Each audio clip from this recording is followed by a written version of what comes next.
Sejak hidupnya dimulai 4,6 miliar tahun lalu, bumi telah melahirkan dan memberi kiamat bagi bermacam spesies. Deretan keajaiban alam diikuti deretan bencana. Deretan keajaiban itu antara lain adalah munculnya makhluk bersel satu, lahirnya fotosintesis, evolusi makhluk multiseluler, munculnya banyak kingdom. Jutaan spesies lahir, serangga, krustasea, ikan, amfibi, reptil raksasa, mamalia, hingga akhirnya genus Homo yang jadi nenek moyang spesies kita. Sapiens lahir 2,5 juta tahun lalu. Tapi semua itu diikuti dengan oksigen holocaust. Letusan gunung supervulkanik, meteor jatuh, kepunahan massal pertama, kedua, ketiga, zaman es, pemanasan global, zaman es mencair, kepunahan massal keempat, kelima, hingga akhirnya Homo sapiens.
Peradaban sapiens hanya dalam usianya yang baru sekitar 12.000 tahun ini kemudian sudah bertanggung jawab untuk kiamatnya banyak sekali spesies.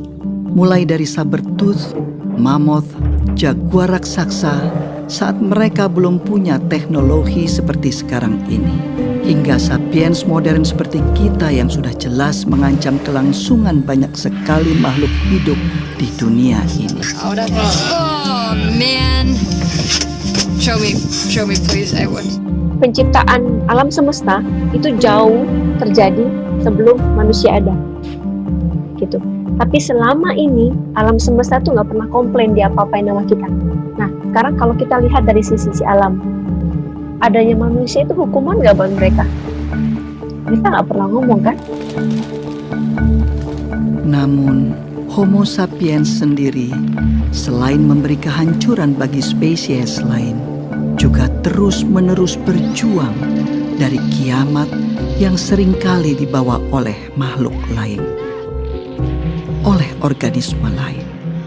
Bahkan, organisme ini begitu kecil, mikroorganisme, virus, bakteri, jamur.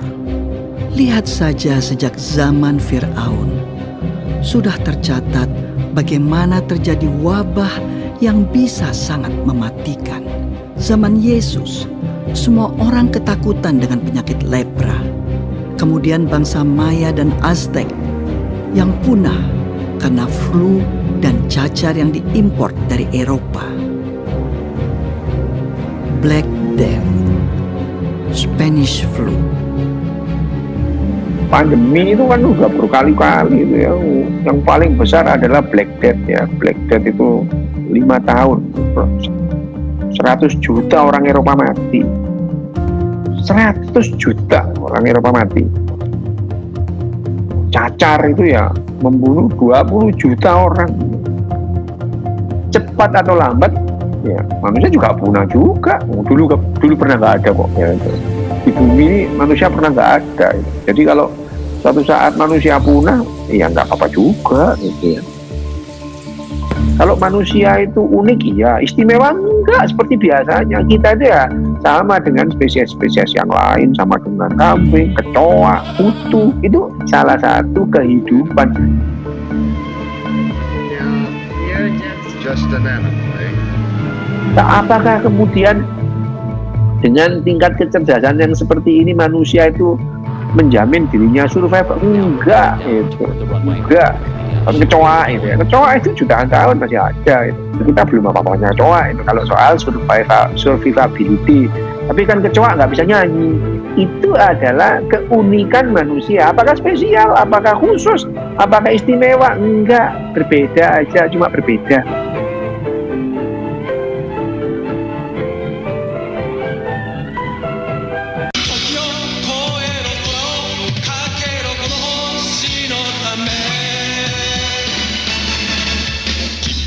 Belum pernah sebelumnya dalam sejarah panjang bumi, nasib semua makhluk hidup di dalamnya ditentukan oleh satu spesies saja. Kita, manusia. Ancaman nuklir, deforestasi, konsumerisme, agrikultur, eksploitasi lahan, eksploitasi hewan, modifikasi genetik, perburuan liar, polusi udara, polusi air, polusi tanah. Hingga sepertinya sudah tidak ada harapan. この地球はゴルゴムのものではない。人類の、いや生きるものすべてのためにこの地球はあるのだ。分かってくれ。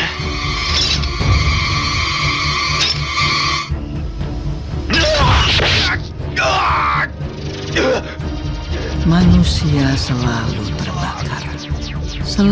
terbakar keinginannya, terbakar ambisinya, terbakar dan terbakar.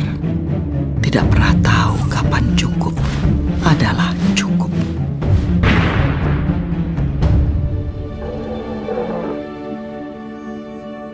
Tidak seperti seekor singa yang memakan satu zebra dan dengan damai membiarkan kawanan zebra lainnya lewat, tanpa panik memikirkan untuk mengisi kulkasnya. Kalau dalam pemahaman saya, ego itu adalah sense of I, sebuah rasa bahwa ini adalah saya, dan saya ini sesuatu yang terpisah dengan apa yang bukan saya. Insting untuk bertahan hidup itu menurut saya sudah ada di dalam organisme terkecil, bahkan makhluk satu sel pun punya insting buat bertahan hidup, apalagi manusia gitu yang terdiri dari 70 triliun sel ini gitu. Maka kita kemudian belajar untuk mengakumulasi aset sebanyak-banyaknya. Aset itu bisa macam-macam, bisa keterampilan, bisa kekuatan, bisa jabatan, bisa harta benda. Karena itu bagian daripada insting buat bertahan hidup yang bilang bahwa karena hidup ini tidak pasti, tidak bisa diramalkan, dan beresiko, maka saya demi bertahan hidup harus mengamankan saya dan semua perpanjangan dari saya, anak cucu maksudnya. Saya nggak peduli dengan yang lain, bisa artinya orang lain, bisa artinya planet bumi ini. Sehingga ketika dia dihadapkan pada dua pilihan, yang satu pilihan yang tidak merusak lingkungan hidup, yang satu pilihan yang merusak lingkungan hidup, basis pemilihannya bukan merusak atau tidak merusak, tapi mana yang akan memaksimalkan potensi saya buat bertahan hidup. Dia tidak melihat lingkungan hidup adalah bagian dari saya. Kita nggak ngeh bahwa tubuh kita ini dibentuk dari apa yang kita makan dari planet ini. udara ini adalah bagian daripada planet ini yang kita hirup gitu. Tapi kita nggak lihat bahwa dia terkoneksi dengan kita, bahkan dia jadi bahan pembentuk dari bagi badan kita, makanya kita bilangnya saya dan ini lingkungan. Padahal sebenarnya dia sangat terpaut secara biologis, secara filosofis sangat terpaut. Chinese health authorities are still working to identify the virus behind that the mysterious pneumonia that had broke out in Kasus positif virus corona pertama di Indonesia. Ada dua. Let's take a look at the global pandemic numbers now. There are more than 1.7 million cases of COVID-19 around the world. The U.S. is reporting more than 200,000 deaths. Kalau kita bisa menerima bahwa saya ini nggak superior, saya dan COVID-19 atau siapapun virus yang ada nantinya sebetulnya punya level yang sama. Kita sama-sama ada di alam semesta ini, mau sama-sama hidup kok. Tapi selama ini saya merasa di atas awan. Semua bisa saya lawan. Nah, ketika itu saya tidak bisa lawan, saya resah. Manusia jadi stres karena manusia pinginnya semua serba pasti. Gitu. Kapan ini virusnya selesai? Kapan ini ada vaksinnya? Kapan? Bulan berapa? Tanggal berapa? Tahun berapa? Berapa lama saya di lockdown? Berapa lama saya nggak boleh keluar dari rumah?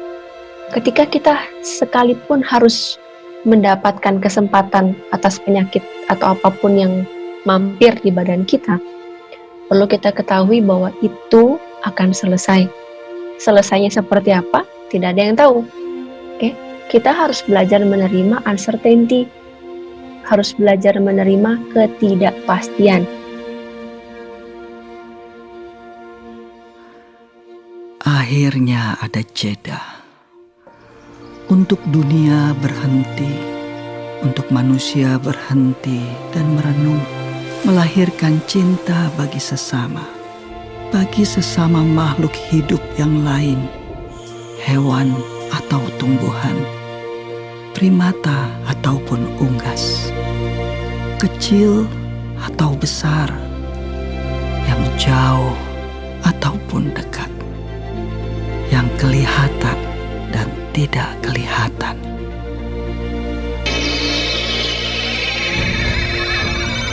Virus COVID-19 ini sampai hari ini membunuh 120.000. Sementara orang meninggal karena sakit jantung sehari itu 48.000. Sementara penduduk dunia berapa? 7 miliar. Masih banyak yang bertahan. Tapi ya namanya manusia, ya dulu pernah nggak ada di bumi, cepat atau lambat juga akan punah. Tapi apakah karena COVID-19? Enggak lah, itu ya. Kamen Rider wa shinda. Nagaku kurushii tarakai no sue shinda no da. Mohaya kono chikyu o sukuu mono wa inai.